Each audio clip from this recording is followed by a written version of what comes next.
Assalamu alaikum Nazreen. This is Sani Khan and you're watching new episode of Inside Financial Markets. Nazreen, everywhere what you hear is and what you listen is talks about default. Businessmen, leaders, economy players, local leaders, foreign leaders, external leaders, they are all talking about कि पाकिस्तान की situation अगर फौरी तौर पर ठीक नहीं की गई, आई जो IMF के दिए गए मेजर्स हैं वो नहीं लिए गए, तो मुल्क के पास 2 से 3 हफ्तों के ज़खायर हैं, फॉरेन रिज़र्व्स हैं, पाकिस्तान जो है वो अल्टीमेटली स्टेलमेट हो सकता है, डिफ़ॉल्ट की तरफ जा सकता है। आज के प्रोग्राम में हम सिर्फ़ और सिर्फ ये समझने की कोशिश करेंगे कि गवर्नमेंट तो सियासी है, बट जो मसाइल हैं वो माशी हैं। माशी मसाइल को हल करने के लिए इकनॉमिक मेजर्स लेने होंगे। वो अगर कोई भी गवर्नमेंट, चाहे ये गवर्नमेंट हो, केयर टेकर हो, व्हाट्सोएवर, अगर कोई गवर्नमेंट जो एट प्रेजेंट पाकिस्तान को सर्व कर रही है, रन कर रही है, वो अगर मेजर्स नहीं लेती जो कि IMF ने किए हैं, तो IMF की इमदाद नहीं बहाल होगी। और अब फ्रेंडली कंट्रीज़ ने भी कह दिया है, if there is no IMF they are not going to extend any support और loan. So Pakistan is a real problem now. So आज के प्रोग्राम में हम पहले अरसलान सिद्दीकी से समझेंगे कि as a analyst how does he look at the situation. फिर Shiroz Lodhi who is an economist, उससे समझने की कोशिश करेंगे कि ये जो नंबर्स प्रोजेक्ट किए जा रहे हैं, $4 बिलियन का ख़तरनाक तरीन नंबर हर जगह कोट हो रहा है, रियलिस्टिकली क्या रिज़र्व्स इतने कम हो गए, और जो कमर्शियल बैंक के अंदर आम लोगों के पैसे पड़े हुए हैं वो कितने महफूज हैं, या इस बारे में जो स्पेकुलेशन है वो कितनी जायज़ है या नाजायज़ है। Arsalan Siddiqui, welcome to the show and अस्सलाम वालेकुम। Walaikum Assalam. Thanks for inviting me in the show. Thank you. Arsalan, जब आर्मी चीफ़ की रिटायरमेंट का केस था तो उस वक्त तक सिर्फ़ और सिर्फ एक ही बात होती थी कि पाकिस्तान के सारे मसाइल हल हो जाएंगे, सिचुएशन बेहतर हो जाएगी, इन्फ्लोज़ आ जाएंगे, FDI बेहतर हो जाएगी, और वोट ऑफ कॉन्फिडेंस से भी लोगों ने काफ़ी सारी चीज़ें फिर लिंक की कि ये वाली चीज़ जब एक तरफ की हो जाएगी, i.e. अगर ये सेटअप चेंज हो जाता है तो इसहाक डार साहब चीज़ें ठीक कर देंगे। But what we have seen is a spiral negative run down. चीज़ें किसी भी स्टेज पर संभली नहीं, बेहतर नहीं हुई, and day after day what we continue to see is a challenge bigger than the previous one. So इस मौजूदा सिचुएशन को आप कैसे देखते हैं as a analyst of the market, and how about the present situation? 18 जनवरी गुजर गया, गवर्नमेंट हैड सेट कि 18 जनवरी को IMF प्रोग्राम रिज्यूम हो जाएगा। अब जो ख़बरें आ रही हैं वही आ रही हैं कि इसहाक डार साहब परेशान हैं बिकॉज़ जो IMF है, IMF इज़ वेरी पर्टिकुलर कि जो हमारी कंडीशंस हैं वो अगर मीट नहीं होंगी तो शायद प्रोग्राम रिस्टोर नहीं हो। So how do you look at this whole situation holistically? देखिए, फर्स्ट ऑफ ऑल पहली चीज़ तो ये कि पॉलिटिक्स और इकोनॉमी हमेशा पैरेलली चलते हैं, स्पेशली करंट सिचुएशन पाकिस्तान की। मेरा ख्याल ये है कि डिस्पाइट आपके इंटरनेशनल फैक्टर्स के लोकल, आपका जो सारा इशू स्टार्ट हुआ is mainly because of the political instability, और जो डिसीजंस लेने चाहिए थे वो सो फार उस हिसाब से नहीं लिए गए, और जिसकी वजह से ना आई थिंक डोमेस्टिकली ना ही इंटरनेशनली कॉन्फिडेंस जो है या सर्टेनिटी काफ़ी ज़्यादा जो है वो चीज़ें ख़राब हुई हैं।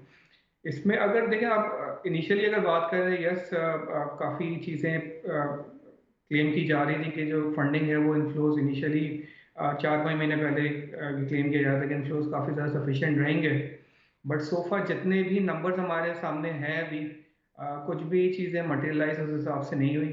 I think the biggest reason is हमने जो IMF के मेजर्स मीट नहीं किए हैं, जिसकी वजह से हमारे फिजिकल स्लिपेजेस प्लस हमारे स्पेशली जिस तरीके से एक्सचेंज रेट को जो स्प्रेड बहुत ज़्यादा वाइड हुआ है between open market and inter bank rate, उसकी वजह से रेमिटेंस पे में भी आप इम्पैक्ट देख सकते हैं। दिस इज आई थिंक ये बहुत कोर रीजंस हैं जिसकी वजह से IMF का कंफर्ट नहीं है, प्लस सब्सिडीज भी कुछ ऐसी अनाउंस की जो कि जिससे IMF वॉज अनहैप्पी।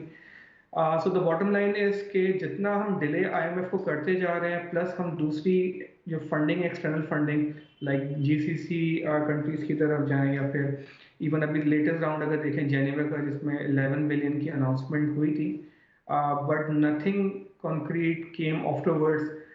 इवन उसमें कोई क्लैरिटी नहीं है कि कितना फंड शॉर्ट टर्म में हमारे पास जून से पहले अवेलेबल होगा, रेडली अवेलेबल होगा। क्या प्लेजेस हैं, क्या कमिटमेंट्स हैं, whether how much is the fund is dependent upon कि हम आईएमएफ को एंटर करने के बाद हमें मिले. So there is still a lot of uncertainty in the market regarding inflows. और यहाँ स्टार्टिंग पॉइंट हमें स्टिल यही लगता है मुझे कि जो आप जब तक आईएमएफ की कंडीशंस मीट नहीं करेंगे, आईएमएफ में नहीं जाएंगे, situation will remain like this. और आपके रिजर्व की सिचुएशन बेहतर नहीं होगी. दूसरी तरफ मैं एक बड़ी इंपॉर्टेंट चीज़ हाईलाइट करूं, जो कि अभी हमने एक चीज़ भी हाईलाइट की थी, पब्लिश की थी. बेसिकली जो हम एक्सटर्नल डेट रीपेमेंट की बात करते हैं, जो कि साल के शुरू में 21 बिलियन का नंबर था. लेटेस्ट जो स्टेट बैंक के नंबर अनाउंस हुए हैं, और वो 12 month forward which means December 2022 till नवंबर 23 जो नंबर कोड के $24 बिलियन का रीपेमेंट का नंबर कोड के. और इवन अगर नाइन जो आईएमएफ का लास्ट रिव्यू था उसके नेक्स्ट ईयर की प्रोजेक्शन फिजिकल 24 की देखें तो अमोर्टाइजेशन $25 बिलियन की कोट हुई है. Right. So the basically the amount is increasing every year, और this will continue. And the biggest reason for this is कि हमारे जो रोल ओवर्स हैं, स्पेशली डिपॉजिट्स, हमारे तकरीबन $7 बिलियन के डिपॉजिट्स हैं. 4 billion from China, 3 billion from Saudi Arabia. 3 billion हमारा सऊदीया से अभी रिसेंटली रोल ओवर हुआ है दिसंबर में. एंड मजीद जो चाइना का $2 बिलियन है मार्च में एक्सपेक्टेड है, और $1 बिलियन जो है मजीद वो जून में एक्सपेक्टेड है, जुलाई में $1 billion again. So basically we are in sort of a trap कि हम हमेशा ये जो रोल ओवर्स हैं, one after 1 year, after every 1 year, और जो इसकी टाइम लाइन है वो distributed towards the entire year, जिसकी वजह से ये situation will continue in the next year as well. कि नेक्स्ट ईयर भी हम अगर 26-27 बिलियन का एक्सटर्नल डेट रीपेमेंट का नंबर देख रहे हैं, उसमें अराउंड $10-11 बिलियन जो होगा वो around short term roll overs होंगे, विच इज अराउंड रफली around 40 to 45% of total. So what the government needs to do, government को सबसे पहली चीज जो फोकस करनी है चाहिए वो एक्सटर्नल डेट रीस्ट्रक्चरिंग में की करनी चाहिए, जिसमें बेसिकली एटलीस्ट जो ड्यूरेशन है या जो टर्म्स हैं उसको एक्सटेंड करवाना चाहिए, ताकि हम एटलीस्ट एक नेट हमारे पास डेट रीपेमेंट का पॉसिबली शायद अमाउंट $16-17 बिलियन के अराउंड है, विच वुडंट बी टू हाई. ये चीज़ आपके रिजर्व्स को भी कंफर्ट प्रोवाइड करेगी, आपकी मार्केट को भी कंफर्ट प्रोवाइड करेगी, so the number is not huge. But Arsalan, अभी सिचुएशन पहले जैसी तो नहीं है. शौकत अजीज़ वॉज लकी इनफ कि अमेरिका अफ़गानिस्तान में फंसा हुआ था, और उस वक्त जो इंटरेस्ट रेट्स हैं वो भी आप देखें तकरीबन एब्सोल्यूट रहते थे. अभी तो आप देखें कि दुनिया में एक कसाद बाजारी की सिचुएशन है. अमेरिका उतनी बुरी तरह फंसा हुआ नहीं है या चैलेंजिंग सूरत हाल में नहीं है. How come is it possible to consider for a kind of rescheduling of the loans for 2020, 15 years? Is it possible nowadays? No, no, I'm just highlighting deposits. Right. I'm not highlighting multilaterals or bilaterals. I'm just Okay. highlighting deposits and some commercial loans जो कि उसकी भी maturity 1 year की है. You're The right. problem, those countries उनको कोई outflow तो होगा नहीं roll over करने से. The I amount understand. will remain. The only benefit it can provide us कि हमें at least The एक clarity. रोल ओवर रिस्क हमारा कम हो जाएगा, अमाउंट एनुअल बेसिस पे रीपेमेंट्स का कम हो जाएगा. That really makes sense.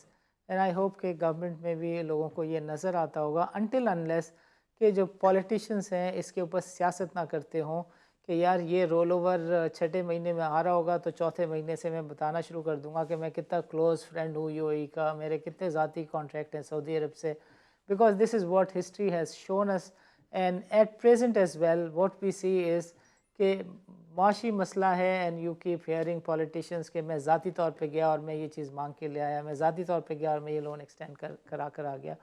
But going forward आपको जो इंस्टीट्यूशंस हैं उस इंटरनेशनल इंस्टीट्यूशंस, उसकी नज़र में पाकिस्तान का जो कॉन्फिडेंस है वो रिस्टोर होता हुआ दिख रहा है या सिचुएशन इज़ ग्रिम?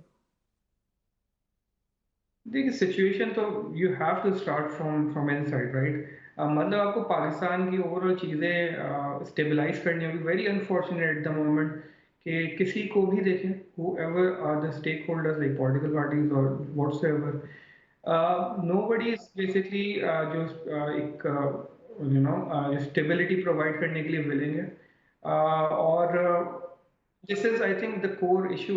आपको सबसे पहले तो एक सिस्टम की स्टेबिलिटी लानी है, और स्टेबिलिटी मेरा अपना ख्याल ये है कि जितना जल्दी हम इलेक्शन की तरफ जाएं, एक एटलीस्ट एक नया सेटअप आए, whoever comes, I am not highlighting any party या जो भी, बट एटलीस्ट एक कंफर्ट ये आएगा कि आपकी जो भी नई गवर्नमेंट होगी they will have more ownership to handle the situation, ownership आ जाएगी। प्लस दूसरी चीज ये कि there will be a clarity from the government side and from the lender side as well, कि आप जो भी गवर्नमेंट है जिससे भी डील कर रहे हैं वो 5 साल की इनकी ड्यूरेशन है, तो दे आर जो भी डिसीजन मेकिंग होगी, कमिटमेंट्स होंगी, दे कैन बी फुलफिल। अभी क्लैरिटी किसी को है नहीं, राइट, राइट। तो that's why I am saying कि इलेक्शंस हो के एक क्लैरिटी जरूर आनी चाहिए। अब मे बी शायद जब भी हो, आई एम नॉट सेइंग कि एग्जैक्टली क्या हो, but I think starting point political stability से ही होना चाहिए। Great, great. असलान सिद्दीकी, वक्त हुआ चाहता है छोटे से वक्फे का। वक्फे के बाद आपसे बातचीत का सिलसिला यहीं से शुरू करेंगे। Let's meet after short.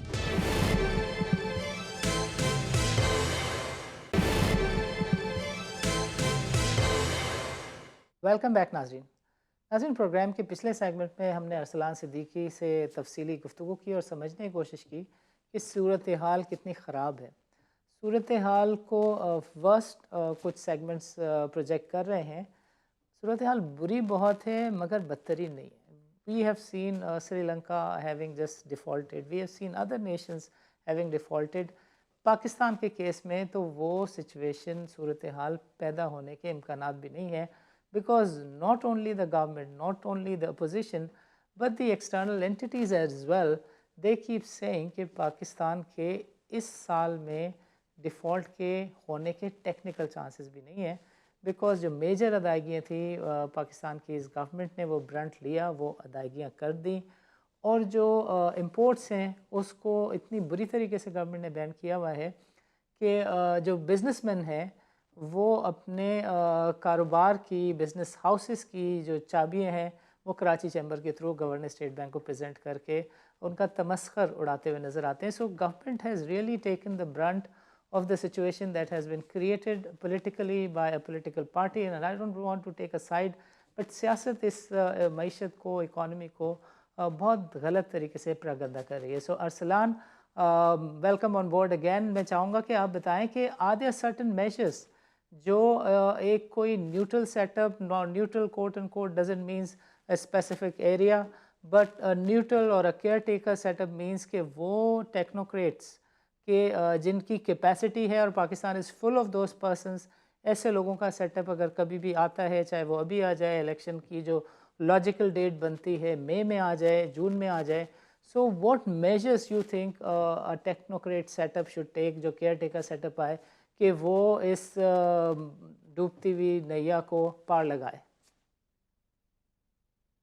देखिए, मई और जून तो हम आई थिंक बहुत आगे की बात कर रहे हैं। राइट। अभी हम we are standing on January, और हमारे reserves already 4.3 billion last week का नंबर था, प्रोबब्ली 4 बिलियन के अराउंड का अभी number I think latest announce होने जी, वाला फोर होगा। बिलियन के आसपास नंबर तो देखिए, पब्लिक हो गया। इशू ये है कि हमें अगले 2 महीने की बात करनी है कि मतलब हम how can we survive in this situation, and care taking, चले वो उसका मैं बाद में आंसर करता हूँ। अभी एट द मोमेंट एटलीस्ट आपको जो मेजर्स लेने चाहिए, जो कि और वो बहुत स्विफ्टली लिए जा सकते हैं, ऐसा नहीं है कि उसमें बहुत टाइम चाहिए। फॉर एग्जांपल, गैस प्राइसेस बढ़नी है, इलेक्ट्रिसिटी टैरिफ बढ़ने हैं, मिनी बजट के थ्रू न्यू रेवेन्यू मेजर्स आपने लेने हैं, जो कि आपका जितना फिस्कल डेफिसिट इस साल में काफ़ी मैसिवली, मेरे हिसाब से अराउंड कोई 4.7 ट्रिलियन रुपीस, 5.7 ट्रिलियन रुपीस का नंबर एक्सपेक्टेड है, जो कि तकरीबन 2 ट्रिलियन से एक्सीड करेगा गवर्नमेंट प्रोजेक्शन के। तो आपको रेवेन्यू मेजर्स तो कंपल्सन आप पे है और लेने ही पड़ेंगे, सिर्फ 200 बिलियन के नहीं, प्रॉब्ली शायद much higher than 200 billion rupees. ठीक है।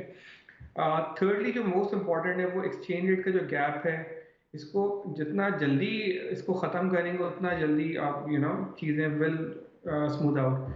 और ये सारी मैं बातें कर रहा हूँ, ये हम आपको आईएमएफ की तरफ लीड करके लेके जाएगी। तो ये राइट। मेजर्स लेने में आपको इतना टाइम भी लगेगा, इट्स ऑल अबाउट कि गवर्नमेंट के मेजर्स लें। So now coming to your second question, let's say अगर हम ये चीज़ें स्किप कर देते, ये चीज़ें हम मैनेज कर लेते हैं, और we are able to get some inflows, maybe from UAE के $1 बिलियन एडिशनल फ्रेश फंडिंग आनी है। वी नीड टू सी कि किस तरीके से डिपॉजिट्स $2 बिलियन सऊदी अरब के अब रियलाइज होते हैं। So at least we need a breather, Saudi at Arab least ने till. तो कल क्लियर कर दिया कि they are not in a mood to give a रियन cheque, they are very particular कि अगर आप रिफॉर्म्स के एजेंडे को फॉलो करते हैं, और फिर उन्होंने कहा कि जो आईएमएफ के साथ ममालिक नहीं है, चाहे वो इजिप्ट हो, पाकिस्तान हो, बांग्लादेश हो, उसकी तरफ दोस्ती का आई सपोर्ट का हाथ बढ़ाना उनके लिए एक मसला होगा। एब्सोल्युटली, मतलब whoever is providing you, money, आपको जो भी डॉलर्स आपको प्रोवाइड कर रहे हैं, दे वांट श्योरिटी, राइट? कि आप अगर कोई चीज़ मेजर्स ले रहे हैं, रिफॉर्म्स कर रहे हैं, श्योरिटी दे रहे हैं, देन फिर they will be able to give you fresh amount. उसमें वही मैं बात स्टार्टिंग पॉइंट कह रहा हूँ रिपीटेडली, कि आईएमएफ और ये measures are the ultimate answers, जिसकी जिसकी बेसिस पर आपको सारी चीज़ें रिलैक्स होती नजर आएंगी। और अगर केयर टेकर गवर्नमेंट भी, let's say, basically your question is relating, हम अर्ली इलेक्शन की तरफ जा रहे हो, केयर टेकर सेटअप आ रहा है। या केयर टेकर का बेनिफिट ये होता है कि आपको कोई पॉलिटिकल रीजन की वजह से आपको कोई मेजर्स लेने में आपको कोई रुकावट नहीं होती। तो they have the liberty to take extreme decision, whether in terms of energy prices, circular debt, exchange rate and whatsoever. Market based flexible rate, exchange rate, वो इजीली वहाँ पे फॉलो किया जा सकता है। तो आई थिंक वो एक जो चीज़ें करेक्ट होनी है, वो एक अच्छा टाइम केयर टेकिंग गवर्नमेंट के टाइम पे डेफिनेटली आएगा। और वहाँ पे जैसे हमें ये एक्सपेक्टेशन है कि काफ़ी मैसिव करेंसी डिवैल हो सकती है, एटलीस्ट जो चीज़ें करंट सिनेरियोज को एडजस्ट करने के लिए, कंसिडरिंग सिचुएशन ऐसी चलती रहे, तो वो वहाँ पे वो चीज़ देखी जा सकती है। तो चाहता है छोटे से वक्फे का, वक्फे के बाद हम आपसे बातचीत करके समझने की कोशिश करेंगे कि इस प्रेजेंट सिचुएशन का जो असर है वो बाजार हिस्से पे क्या पड़ रहा है, और जो लोग इन्वेस्टेड हैं उन्हें किस तरह के मेजर्स लेने चाहिए। Don't go nowhere, let's meet after short break.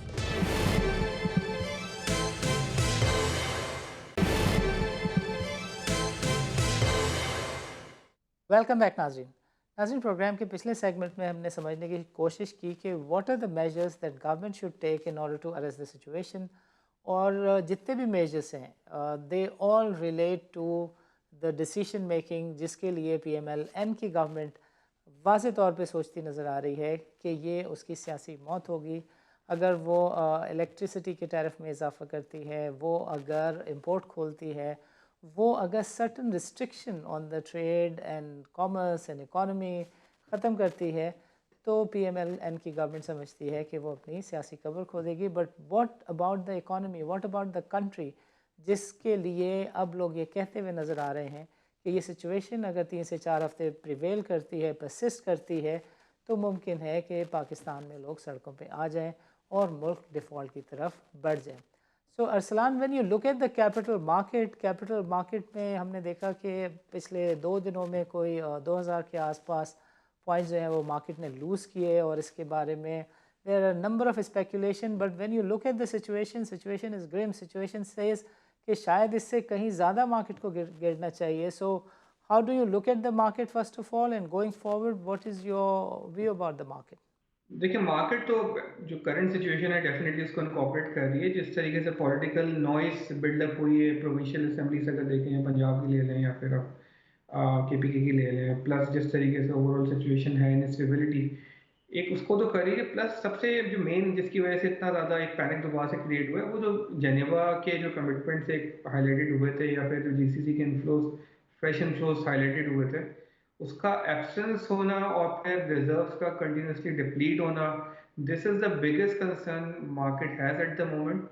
और उसमें अगर आप बात करें कि अगर ये सिचुएशन फर्दर ऐसे प्रिवेल करती है, मे बी शायद हफ्ता 2 हफ्ता का कुछ भी कंक्रीट कुछ नहीं होता है, तो आई थिंक मार्केट तो प्रेशर में रहेगी। यहाँ से कुछ मतलब इम्पैक्ट तो ले सकती है यहाँ से फर्दर। इशू जो सबको है वो यही है कि एंड किस यू आर नॉट तरीके वन से ऑफ फिर। दोस्त जो समझते हैं कि बाज़ार, अगर ये सिचुएशन ऐसी ही रहती है 15 दिन, तो बाज़ार 30,000 के लेवल पे जा सकती है।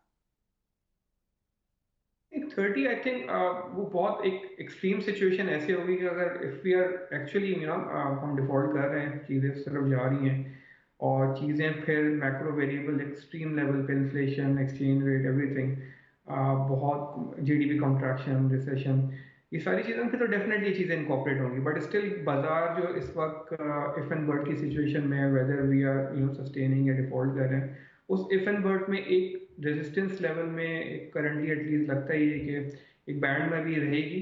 30,000 इज बहुत ज़्यादा एग्रेसिव एक नंबर है वो। आई डोंट सी कि वो नंबर जो है वो, बट अगर बाजार में अगर बात करें जिस तरीके से, तो आई थिंक जितने जो इंस्टीट्यूशंस वगैरह हैं इन्वेस्टमेंट पॉइंट ऑफ व्यू से, जो मोस्टली स्ट्रैटेजी सबकी चलती आ रही है वो यही कि स्टे डिफेंसिव, जो काफ़ी टाइम से डिफेंसिव हैं, और स्पेशली डॉलर बेस इसकी अर्निंग्स हैं, like let's say ENP companies हैं, डॉलर बेस इनकी अर्निंग्स हैं और जिनके कैश फ्लो इश्यूज नहीं है, like Pakistan oil field, high dividend yield. तो मार्केट में इस टाइप की चीज़ें एटलीस्ट अगर इन्वेस्ट रहना ही है तो सर्टेन एक्सटेंट में कुछ प्रिफर्ड स्टॉक्स हैं या सेक्टर्स हैं उस पर मार्केट स्टिल जो है वो इन्वेस्ट है। और बाकी जो सिक्लिकल साइड है जिसमें सीमेंट, स्टील्स, ऑटोमोबाइल, ये सारे सेक्टर, ये इसमें I think despite they are extremely low in prices, ये यहाँ से फर्दर भी स्ट्रेस में ही लगते हैं। रीजन बीइंग जब तक आपकी ये कंस्ट्रक्शन, ये एक्टिविटीज जो कि नज़र नहीं आ रहा है नियर फ्यूचर ऐसा रिवाइवल होगा, ये प्रेशर में ही नज़र आता है कि रहेंगे। तो ये पॉलिसी रेट में are you also one of दोस्त जो सोच रहे हैं कि ये 100 बेसिस पॉइंट 1% का कम से कम इजाफा मुतवक्के है या ज़्यादा? कि हम तो कुछ, जी हम लास्ट पॉलिसी 100 बेसिस जब बढ़ाया था तब से हम इसी एक्सपेक्टेशन में हैं कि एक और 100 बेसिस पॉइंट का इंक्रीज अभी आएगा, but that will be last one. और 17% पे हम एक्सपेक्ट कर रहे हैं पीक करके, कंसिडरिंग चीज़ें स्टेबलाइज होती हैं आगे जाके। तो यहाँ पे हम इसको टिल अक्टूबर 2023 हम देख रहे हैं कि ये पीक रहेगा, फिर वहाँ से जो है वो जो मॉनेटरी ईजिंग है वहाँ से जो है स्टार्ट होगी end of this year last quarter. तो and how do you look at the market? Market इसको कैसे रिस्पॉन्ड करेगी या मार्केट इसको ऑलरेडी फैक्टर इन कर चुकी है? फैक्टरिंग कर चुकी है। आप देखें, आप जो पीक जो सेकेंडरी मार्केट यील्ड्स हैं, राइट। इवन इसमें लॉन्ग, तो सब में चीज़ें इनकॉर्पोरेटेड हैं। और अगर सरप्राइज रेट हाइक आता है, नॉट 1%, मे बी 3%, 2% या whatever, मतलब अगर सरप्राइज होगा अगर ऐसा करती है स्टेट बैंक, तो वो फिर यील्ड्स फर्दर ऊपर जाने के चांस हैं, जो कि ऑब्वियसली मार्केट के लिए नेगेटिव होगा। बट बैंक्स के लिए अच्छा होगा। बॉन्ड के लिए डेफिनेटली अच्छा होगा। नेगेटिव ऐसा होगा, हमारी कॉस्ट ऑफ इक्विटी ऑलरेडी काफ़ी हाई है, तो कॉस्ट ऑफ इक्विटी मजीद जम कर जाएगी और हमारी वैल्यूएशन मजीद डिप्रेस हो बट जाएगी। डार्क की तो थ्योरी यही है कि इंटरेस्ट रेट अगर 17-19% पे, फॉर एग्जांपल 17-17.5 पर भी वो अगर मेंटेन करते हैं थोड़े दिनों, और फिर जो आपका लोकल डेट है उसको 10 साल 20 साल के पीआईबी में क्या कहते हैं शिफ्ट कर देते हैं, रिस्ट्रक्चर कर देते हैं, तो फिर उनकी जो सोच है कि फॉरेन डेट रेज हो जाएगा, फॉरेन बॉन्ड्स अच्छे हो जाएंगे। बट ये 6 महीने का तो गेम नहीं दिखता। 6 महीने का तो प्लान, ड्रास्टिक मेजर्स चाहिए आपको, महंगाई करनी है, बिजली महंगी कर, आईएमएफ ने जो टिक लगा के लिस्ट आपको दी है, आपने उसको डबल टिक करके वापस करना है। Is there some other option? देखिए, जो yes, debt servicing to revenue ratio already 50%, और आपका जो रीस्ट्रक्चरिंग का इशू सारा क्रिएट होता ही सही है वहाँ पर। मेरा ही ख्याल है कि अगर डोमेस्टिक डेट रीस्ट्रक्चरिंग करते हैं, इसमें मोस्ट क्रिटिकल पार्ट ये होगा कि आपका जितने भी बैंक्स हैं उनकी लैंडिंग जो है वो गवर्नमेंट बॉन्ड्स पे इन्होंने लैंडिंग किया, एडवांस पोर्टफोलियो काम है। इसमें इंपॉर्टेंट ये होगा कि कितना हेयर कट लगेगा उन राइट। जो उनकी ऑलरेडी आउटस्टैंडिंग बॉन्ड्स हैं, और स्टेट बैंक किस तरीके से इस हेयर कट को मैनेज करे, बिकॉज अदरवाइज हेयर कट लगने का मतलब है कि 2.1 ट्रिलियन रुपीज की टोटल इक्विटी है कमर्शियल बैंक्स की, राइट। तो राइट। वो आपकी कैपिटल एडिक्वेसी रेशियो एब्सोल्यूट वो बिल्कुल आपका खराब कर देगी। और आई थिंक काफ़ी इसके नेगेटिव इम्प्लीकेशंस होंगे। So how exactly the situation will be manage, ये क्वेश्चनेबल चीज़ होगी, और जिसका मुझे लगता है कि मोर प्रेफरेबल ऑप्शन वुड बी कि आप एक्सटर्नल रिस्ट्रक्चरिंग की तरफ जाएं बजाय इसके डोमेस्टिक की तरफ जाएं। If you are understood. Going for domestic restructuring, फिर हमारी मार्केट के लिए जो बैंकिंग स्टॉक्स हैं डेफिनेटली ये प्रेशर में फिर रहेंगे। और मुझे खैर पर्सनल हमारा व्यू यही कि डोमेस्टिक रिस्ट्रक्चरिंग से बेहतर ये है कि आप अपने रेवेन्यूज़ बढ़ाएं, न्यू टैक्सेशंस लगाएं ताकि उसको डेट सर्विसिंग मीट करें। और जो फिजिकल 24 तक ये इशू रहेगा, 25 से पॉलिसी रेट नीचे आने की वजह से आपका डेट सर्विसिंग खुद ही जो है वो नेचुरली नीचे आ जाएगा। तो precisely what you are saying कि 2023 जो है वो बाजार एसेस के लिए अच्छा नहीं है। अरसलान सिद्दीकी, आपका प्रोग्राम के लिए वक्त निकालने का बहुत बहुत शुक्रिया। नाज़रीन, अब बातचीत करेंगे हम शरोज़ लोधी से। We will try and understand के जो माशी मसाइल हैं उसके ऊपर इनकी निगाह है, वो सिचुएशन को कैसे देखते हैं कि जो मौजूदा सूरत हाल है जिसमें हर दूसरा शख्स ये कहता हुआ नज़र आ रहा है कि गॉड फॉरबिड 2 से 3 हफ्ते में पाकिस्तान डिफ़ॉल्ट की तरफ जा सकता है, लोग सड़कों पे आ सकते हैं। बिकॉज़ अभी जो नंबर की बात हो रही है $4 बिलियन के रिज़र्व्स की, ये तो सस्टेन नहीं कर सकते for more than 3 to 4 weeks. बिल्कुल ठीक बात है और इस चीज को सीरियस लेना होगा क्योंकि मुल्क के अंदर इस्तेकाम नहीं है। एक तो मुल्क के अंदर पॉलिटिकल इनस्टेबिलिटी का जो फैक्टर है जिसे हम कहते हैं जो बहुत बड़ा अल्टीमेटली इम्पैक्ट कर रहा है, जो एक पिक्चर नहीं दिखा रहा क्लियर कि कहाँ इकॉनमी जाती हुई दिखाई दे रही है। क्योंकि जो आईएमएफ का रिवाइवल है, ये जो हमारा इंपोर्ट है, अगर हम किसी इंपोर्ट के फैक्टर को देखें कि जो हमारे रिजर्व्स हैं जो इसको तकरीबन कोई 2-2.5 हफ्ते को जो कवर करेंगे, तो इसका जो मेजरली कॉन्स्टिट्यूंट है वो हमारा डिपेंड करता है ज्यादातर ऑयल के प्रोडक्ट पे, और हम एक इम्पोर्टेड कंट्री है जो कि करती भी ऑयल ज्यादातर इम्पोर्ट है। राइट। तो उसके लिए भी इतना कोई ये सेल्फ सफिशिएंट नहीं है कि उसको भी कवर करे। दूसरा ये है कि जब तक के अनटिल अनलेस हमारी रिवाइवल नहीं होती आईएमएफ के साथ, कि जो कंडीशन ये है कि अगर हम उसकी जो हमारी निगोसिएशंस हैं, क्योंकि हम अल्टीमेटली इस वक्त ऐसे पॉइंट पे खड़े हुए हैं कि अगर हम उनकी कंडीशंस को सेटिस्फाई नहीं करेंगे तो हमारा रिवाइवल पॉसिबल नहीं है। और अगर रिवाइवल पॉसिबल नहीं होता इन केस, तो जो आप डिफरेंट कंट्रीज के से जो डिफरेंट जो बैंक हैं उनसे जो आप इन्वेस्टमेंट्स रिक्वायर्ड जो आप लेके बैठे हुए हैं, जो आपने रिसेंटली अनाउंस भी करी, तो वो इन्वेस्टमेंट्स भी आपकी कंट्री के अंदर अल्टीमेटली इम्पैक्ट या आपकी कंट्री के अंदर इनफ्लो नहीं करेंगी अनटिल अनलेस आप आईएमएफ के रिजम्पशन पे चले जाएं और उसकी रिवाइवल पे चले जाएं। तो रिवाइवल पे जाने से आपका ये होगा कि आपका कुछ ना कुछ इनफ्लो बेहतर होगा और जो डिफॉल्ट की सिचुएशन जो है वो अल्टीमेटली आपके पास से बहुत ज्यादा पीछे हट जाएगी। लेकिन अब हम ये इस वक्त सिचुएशन देख रहे हैं कि ना तो आईएमएफ के साथ रिवाइवल का कुछ है और दूसरी तरफ जो हमारा रिजर्व है वो हमारा बहुत ज्यादा कम होता हुआ दिखाई दे रहा है। तो ये अल्टीमेटली मिलके पर बहुत ज्यादा नुकसान पहुंचा सकता है हमें। शेरोज साहब, आईएमएफ ने तो आपसे साफ कहा है कि भाई आप बिजली के गैस के पैसे बढ़ाएं, सर्कुलर डेट को ख़त्म करें और जो इंपोर्ट के ऊपर बैन है उसको ख़त्म करें, डॉलर को कंट्रोल करना बंद कर दें। आपको लगता है ये सारी की सारी बातें इस गवर्नमेंट के टाइम में सियासी हुई हुई हैं? These are pure economic decisions. So ये गवर्नमेंट इसमें अगर सियासी मौत देख रही है, तो आपको लगता है गवर्नमेंट फैसला करेगी ये 3-4 हफ्ते ऐसे ही निकल जाएंगे? देखिए, पहली बात तो ये है कि सबसे मेजर जो इसका जो अल्टीमेट सोल्यूशन है वो ये है कि आप इलेक्शन में चले जाएं और कंट्री को एक ऐसी गवर्नमेंट मिले कि जिसकी एक स्ट्रेटेजी हो और मुल्क के अंदर से पॉलिटिकल जो इनस्टेबिलिटी है उसमें कुछ स्टेबिलिटी आ सके। बट दूसरी दैट ये इज चीज है 6 मंथ अवे।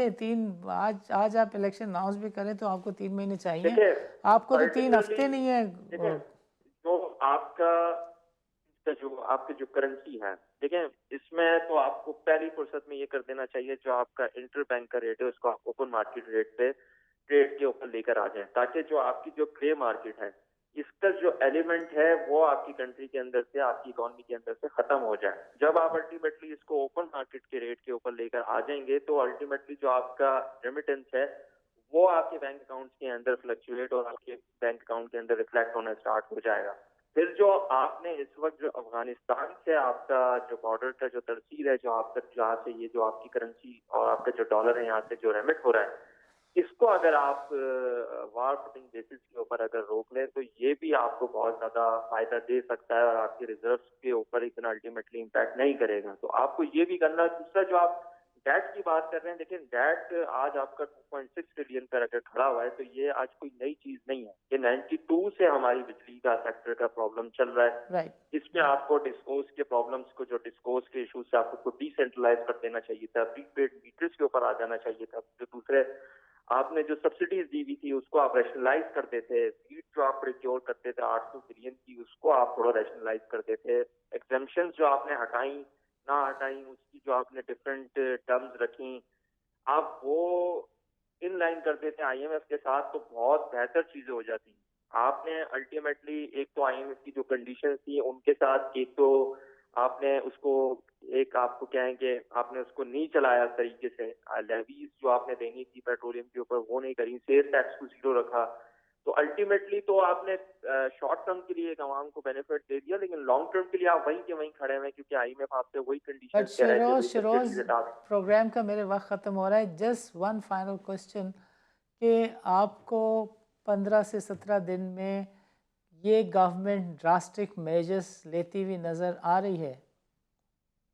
मैं ये समझता हूँ कि गवर्नमेंट को लेना होगा अगर हमें डिफॉल्ट से बचना है, क्योंकि हमारा मेन इस वक्त फोकस होना चाहिए आईएमएफ का रिवाइवल।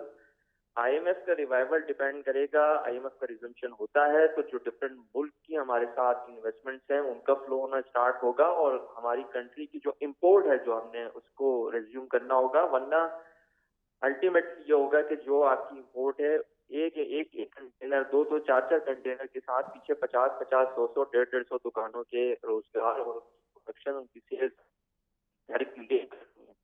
तो अगर ये आप नहीं करते और अगर आप इंपोर्ट अपनी नहीं खोलते और रिवाइवल पे नहीं जाते तो बहुत ज्यादा आपको मसला होगा। तो लिहाजा आपने मेजर्स लेने होंगे और फॉर फुटिंग बेसिस के ऊपर लेने मसला होंगे। तो बहुत ज़्यादा हुआ हुआ है, इससे ज़्यादा क्या मसला होगा शिरोज लोधी साहब? मैं आपसे वही अर्ज कर रहा हूँ कि वॉर फुटिंग बेसिस के ऊपर आप रिवाइवल पे चले जाएं। जो कंडीशंस हैं उनको अगर आप निगोशिएट नहीं कर पा रहे तो आपने उन कंडीशंस को मानना होगा ताकि आपका रिवाइवल हो और आपकी जो इनस्टेबिलिटी चल रही है वो कम से कम स्टेबिलिटी की तरफ हम उसको जाता हुआ देखे और मार्केट के अंदर स्टेबिलिटी दिखाई दे।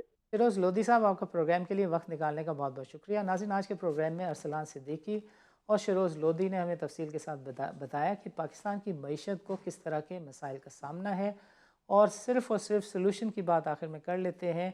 प्रिसाइसली जो कि फ़ज़ाओं में भी बातचीत हो रही है वो ये हो रही है कि टैक्स पेयर के पैसों से हर दफ़ा कोई ना कोई सेटअप्स आते हैं, पार्टीज़ में ABCD ख़त्म हो जाती है और पार्टीज़ के धड़े नहीं ख़त्म होते, बट पाकिस्तान के मसाइल जो हैं वो एक्चुअली बढ़ते हैं।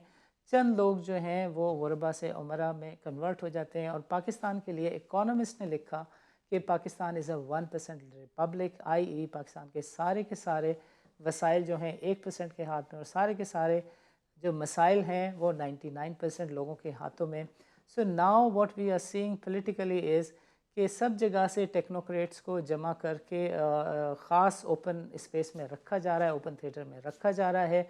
And there are people who are now openly saying कि एक दफ़ा पाकिस्तान मुस्लिम लीग टेक्नोक्रेट्स भी बना देनी चाहिए, बिकॉज पाकिस्तान का जो मसाइल का हल है, पाकिस्तान के जो चैलेंजेस का हल है, वो सिर्फ़ और सिर्फ एक मुआशी इंडिपेंडेंट अप्रोच में है जो शायद सियासतदान नहीं ले सकते। So going forward what we have to see is this कि पाकिस्तान 2 से 3 हफ्ते कैसे सस्टेन करता है, कैसे सर्वाइव करता है, और अगर कोई टेक्नोक्रेट केयर टेकर सेटअप आता है तो वो आया 90 दिन के लिए है या 1-2 साल के लिए है, और वो आया वो मेजर्स लेता है या नहीं, i.e. बिजली महंगी करता है या नहीं, डॉलर को 260 रुपये से ऊपर रखता है या नहीं।